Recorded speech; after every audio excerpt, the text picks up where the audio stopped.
नांदेडमध्ये 7 वर्षीय चिमुकलीवर अत्याचार.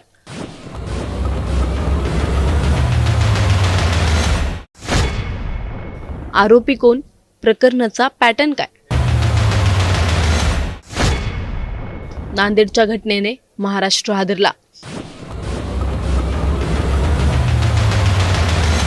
नांदेडमध्ये 7 वर्षीय चिमुकलीवर अत्याचार झाला आहे आणि हा दुसरा-तिसरा कोणीही नसून तिच्याच ओळखीतल्या आणि विश्वासातल्या माणसाने केला आहे.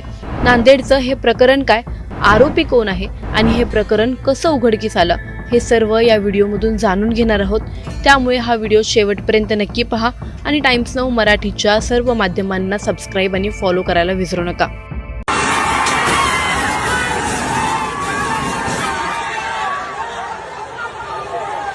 आरोपीला समोर आणा, त्याला आम्ही फाशी देऊन इथं त्याला इथं आमच्या समोर उभं जाळू, त्याला आम्ही जाळू त्याला इथं. आम्हाला न्याय मिळाला पाहिजे. त्याला मारतात 1 सेकंदला चर्चेला एवढा वेळ का लावताय तुम्ही?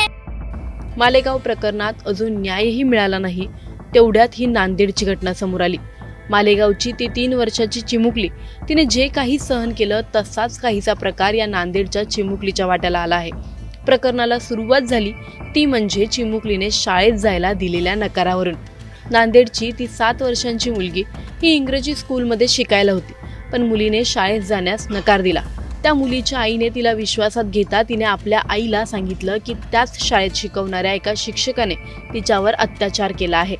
त्यानंतर मुलीच्या आईने लगेचच भाग्यनगर पोलीस स्थानकात तक्रार दिली असून या तक्रारीवरून त्या आरोपी शिक्षकावरती गुन्हा दाखल करण्यात आला आहे. दरम्यान हा खटला फास्ट ट्रॅक कोर्टात चालवण्याची विनंती न्यायालयाला करणार असल्याची प्रतिक्रिया उपविभागीय पोलीस अधिकारी रामेश्वर वैंजने यांनी दिली आहे. पीडितेच्या आईने तक्रार दिलेली आहे की त्यांच्या 7 वर्षाच्या मुलीवरती काल दिनांक 19/11/25 रोजी ती शाळेमध्ये असताना एका शिक्षकाने अतिप्रसंग केलेला आहे. सदर प्रकरणी पीडित मुलीच्या आईचा जबाब घेऊन संबंधित आरोपीवरती गुन्हा दाखल करण्यात आलेला आहे. सदर गुन्ह्याचा तपास जे आहे ते भाग्यनगर पोलीस स्टेशन येथे चालू आहे. या प्रकरणावरती आपल्या जिल्ह्याचे पोलीस अधीक्षक माननीय श्री अविनाश कुमार सर यांनी सूचना दिलेल्या आहेत की सदरचा जो तपास आहे हा SOP प्रमाणे करण्यात येऊन जे काही सर्व पुरावे आहेत ते तात्काळ पोलिसातर्फे नोंदवण्यात येतील आणि सदरचा जो गुन्हा आहे यामध्ये जे समाविष्ट आरोपी आहेत त्यांना तुर्तास ताब्यात घेतलेला आहे. आरोपी ताब्यात आहे. अटकेची कारवाई सुरू आहे. उद्या त्यांना रिमांडकामी विद्यमान न्यायालयात हजर करण्यात येईल आणि लवकरात लवकर या गुन्ह्याचा तपास पूर्ण करून न्यायालयामध्ये दोषारोपपत्र सादर करण्यात येईल. ही घटना 19 नोव्हेंबर रोजी समोर आली.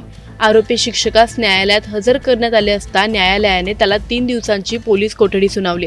कोठडीची मुदत संपल्यानंतर आरोपीस पुन्हा न्यायालयात हजर करण्यात येणार आहे. आरोपी शिक्षकाला अटक झाली, खटला फास्ट ट्रॅक कोर्टात चालणार, पण प्रश्न इथे संपत नाही. अशा नराधमांना शिक्षा झाली तरी त्या 7 वर्षाच्या चिमुकलीच्या मनावर बसलेला जखमेचा ठसा कोण पुसणार? शाळांमध्ये रोज गुड टच बॅड टच शिकवणारे शिक्षकच जर आरोपी ठरत असतील, मग मुलांना सुरक्षितता कोण देणार?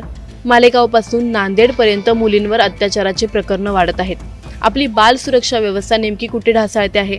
Background check, CCTV monitoring, counselling ही सगळी उपाययोजना कागदावरच आहे का, की प्रत्यक्षात अंमलात येतच नाहीये?